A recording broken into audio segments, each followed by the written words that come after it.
No vídeo de hoje nós vamos abordar as 7 linhas da Umbanda. Isso mesmo, as 7 linhas da nossa querida e amada religião. Mas de onde surgiu as 7 linhas? Quais foram os primeiros conceitos de 7 linhas? E como as 7 linhas foram evoluindo para as 7 linhas de hoje, de entendimento que hoje se tem das 7 linhas. Roda a vinheta e vem comigo para o vídeo de hoje. 7 linhas de Umbanda. Na Mata Virgem, Sabiá cantou, Saravababá, Saravababalaô. Na Mata Virgem, Sabiá cantou, Saravababá, Saravababalaô. Saravababá, Saravá, Saravababá, Saravá, Saravababá. Salve povo de fé, salve povo do axé. Salve toda a comunidade umbandista, salve meus irmãos e minhas irmãs do PADU, Projeto Axé de Umbanda. Meu nome é Christian, sou médium de Umbanda há 30 anos e aqui no PADU eu venho transferir os meus conhecimentos adquiridos neste tempo de Umbanda. Pessoal, hoje nós vamos estudar as 7 linhas de Umbanda, entender um pouco mais o que é as 7 linhas de Umbanda. E falar de 7 linhas de Umbanda é um assunto polêmico, porque na Umbanda não tem unanimidade das 7 linhas. De dizer, essa aqui é as 7 linhas de Umbanda e pronto, todo mundo tem que seguir. Não, não tem. Cada tradição, cada terreiro, cada chefe espiritual, cada lugar que se cultua a Umbanda não tem uma unidade. Cada um tem as suas 7 linhas. Cada terreiro tem as suas 7 linhas. O seu jeito de cultuar o divino representado por essas 7 linhas de Umbanda. Eu vou falar um pouquinho disso. E também vou falar de como surgiu as 7 linhas e explicar as 7 linhas da Umbanda Sagrada na vertente de Pai Rubens Saraceni. Então, cola aqui comigo, fica até o final do vídeo que vai ser bem legal. Isso aqui é para a gente poder ter entendimento depois nos próximos vídeos que eu vou fazer dando continuidade aos tronos divinos, que eu falei que eu vou explicar um por um. Então, fica aqui com a gente. E já deixa o seu like, deixa o seu gostei para o vídeo de hoje, que é muito importante para a gente. Gera envolvimento e o PADU cresce aqui no canal do YouTube. Para você não custa nada, mas para a gente é de grande valia. Então coloca aí o seu gostei agora para não esquecer no final. Também se inscreve no canal se ainda não é inscrito. Compartilha com seus amigos esse vídeo para que os seus amigos também conheçam o PADU e possam se inscrever no canal. E o número de inscritos crescer aqui no YouTube. Clica no sininho para obter as notificações dos futuros vídeos que eu vou estar colocando aqui online para vocês aqui no canal do PADU no YouTube. O número 7 tem uma força muito grande em questão de numerologia. Então, se a gente voltar bem lá para trás e até em alguns conceitos de outras religiões, como o da religião católica, nós vamos ver os 7 dias, o conceito dos 7 dias de criação, que não é um fato histórico, é um conceito teológico, está no livro de Gênesis na Bíblia e deve ser encarado como tal, como um conceito teológico e que deve ser estudado, pois a Bíblia é um livro de teologia e não um livro de história. Este número tem uma força muito grande em todas as religiões. Todos nós já ouvimos dizer que Deus criou o mundo em 7 dias e descansou no último. E que para nós ocidentais acabou virando um conceito de trabalharmos 6 dias e descansar um, né? Que para o católico se descansa no domingo e para o judeu se descansa no sábado. E nós, umbandistas, também temos o nosso conceito do número 7, da criação através do número 7, que é para nós é o conceito das 7 linhas de Umbanda, ou das 7 vibrações do Criador, de Olorum, para a gente representado como Deus. De onde e como surgiu para nós, umbandista, a ideia das 7 linhas de Umbanda? Vamos voltar um pouquinho lá atrás na história da Umbanda, que todos nós já conhecemos, e eu já tenho um vídeo aqui, fica sugerido para vocês, a história da Umbanda. Vamos voltar lá atrás e relembrar, ainda quando o Zé estava anunciando a Umbanda, na Federação Espírita em Niterói. Perguntaram para ele, mas qual é o seu nome? Ele disse, se preciso ter um nome, que me chamem de caboclo das 7 encruzilhadas, pois para mim não haverá caminhos fechados. Então ele já estava ali dando a letra do que seria 7 linhas de Umbanda. que 7 seriam os caminhos para chegar ao nosso Pai, que 7 seriam as vibrações que o nosso Pai traria do alto para nós e que assim a gente pudesse caminhar por essas vibrações, que 7 seria os propósitos de Deus aqui para nós na Terra, que 7 seria os conceitos, né, que Deus criaria tudo e todos. É claro que o caboclo, naquele momento, através de Zélio Fernandinho de Moraes, falou de forma subjetiva, Caboclo das 7 Encruzilhadas, que esse era o nome dele, mas dando uma subjetividade de que nós deveríamos entender que as 7 encruzilhadas da vida do ser humano são os 7 sentidos que Deus transmitia para a gente, que está diretamente ligado com as 7 linhas e que está diretamente ligado com os 7 tronos divinos, como eu falei no vídeo anterior.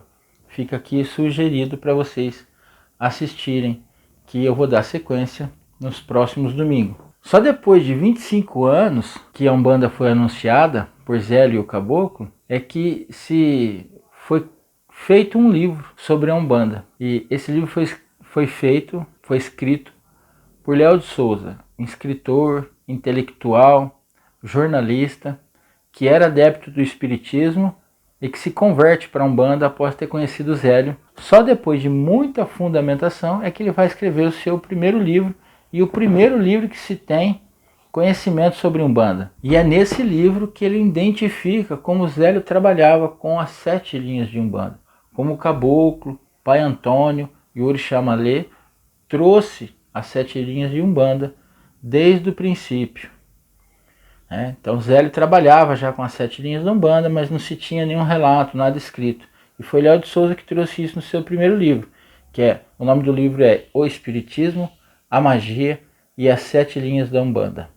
E ele coloca como sendo 7 linhas as 7 vibrações de Deus. Nesse livro, Léo de Souza relata que as 7 linhas de Umbanda cultuada naquele momento, até aquela presente data, era linha de Oxalá, linha de Ogum, linha de Oxóssi, linha de Xangô, linha de Iansã, linha de Emanjá e linha de Santo. E nessa linha de Santo é que estava inserida a linha de Exu. E hoje, a mesma tenda espírita Nossa Senhora da Piedade, onde o Caboclo das 7 Encruzilhadas trabalhou por intermédio do seu médium Zélio Fernandinho de Moraes, é comandada pela neta de Zélio. E hoje ela tira apenas a linha de Santo, colocando como linha de Exu. Então é da mesma maneira que se tem as 7 linhas de Umbanda hoje ainda na tenda Nossa Senhora da Piedade. Para critério de curiosidade, Pai Ronaldo Linares, em 1973, para quem não conhece, Pai Ronaldo Linares também foi médium, trabalhou com Zélio Fernandinho de Moraes, é médium de Umbanda, né? Também foi médium naquela época da tenda Nossa Senhora da Aparecida, se desenvolveu com Zélio Fernandinho de Moraes e hoje é presidente da Fuga ABC e do Santuário de Umbanda. E ele teve uma conversa com Zélio Fernandinho de Moraes em 1973, um pouco antes da morte de Zélio. Zélio faleceu em 1975, perguntando para Zélio o que era então as 7 linhas de Umbanda. E Zélio respondeu: eu acredito que as pessoas ainda não tenham entendido muito bem o que é as 7 linhas de Umbanda, mas eu vou explicar para ficar mais claro. Imagine um prisma. Todo mundo sabe que prisma é um triângulo, né, de cristal ou de vidro. E ele falou, imagine um prisma onde o sol reflete a sua luz de um lado e de outro lado sai as 7 vibrações de Deus. Isso é as 7 linhas de Umbanda, iluminando a Terra e aí da atmosfera terrena para todos nós seres humanos as 7 vibrações, que são 7 orixás ou 7 pares de orixá. 7 orixás universais, 7 orixás cósmicos assentados em seus tronos da divindade. Tronos que eu já expliquei anteriormente, que é o cristalino, o mineral, o vegetal, o ígneo, o eólico, o telúrico e o aquático. Então, 7 linhas são as 7 vibrações de Deus, que são os 7 sentidos da vida. Quando Deus começou a criar, ele criou um sentido, ele criou o sentido da fé e colocou no trono cristalino e assentou Oxalá e Logunã para tomar conta deste trono e deste sentido da vida. Depois ele criou o sentido do amor no trono dos minerais e colocou assentado como os orixás, Oxum e Oxumaré. Depois ele criou o sentido do conhecimento e assentou no trono dos vegetais e colocou neste trono dos vegetais os orixás, Oxóssi e Obá. Depois ele criou o sentido da justiça e colocou este sentido no trono ígneo e assentou os orixás, Xangô e Egunitá ou Oroiná. Depois ele criou o sentido da lei e assentou no trono eólico, e neste trono ele assentou o par de orixás, Ogum e Ansan. Depois ele criou o sentido da evolução e colocou no trono telúrico e assentou neste trono os orixás Obaluaê e Nanã de Buruquê. Depois ele criou o sentido da geração e colocou no trono aquático e assentou neste trono os orixás Iemanjá e Omolu.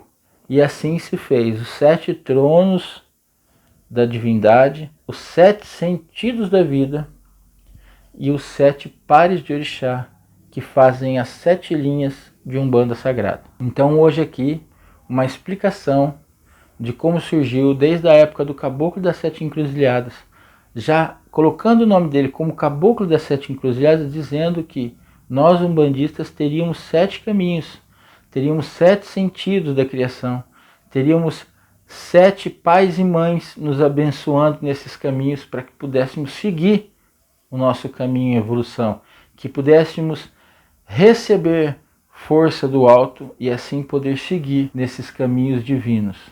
Então, essa é uma explicação daqui do Padu para todos vocês que estão aqui inscritos no canal. Então, transfiram também este conhecimento, compartilhe este vídeo para que todos possam ver e cola com a gente que nos próximos vídeos eu vou estar falando cada um do trono divino. O trono cristalino é o próximo vídeo de domingo, onde eu vou falar sobre o trono cristalino, o sentido da fé e o par de orixá, Oxalá e Logunã. Então, mas um grande axé para todos vocês. Que Deus abençoe, que Lorum nos proteja, nos dê força, nos dê vitalidade, nos irradie com todo o seu amor para que nós possamos continuar umbandistas éticos, umbandistas com vontade de estudar cada vez mais, de termos cada vez mais amor pela nossa religião e levar avante a nossa querida e amada Umbanda. Fiquem com Deus e até um próximo vídeo. Padu, Projeto Axé de Umbanda, fortalecendo o seu, o meu, o nosso conhecimento. Saravá, meus irmãos, um abraço fraterno a todos.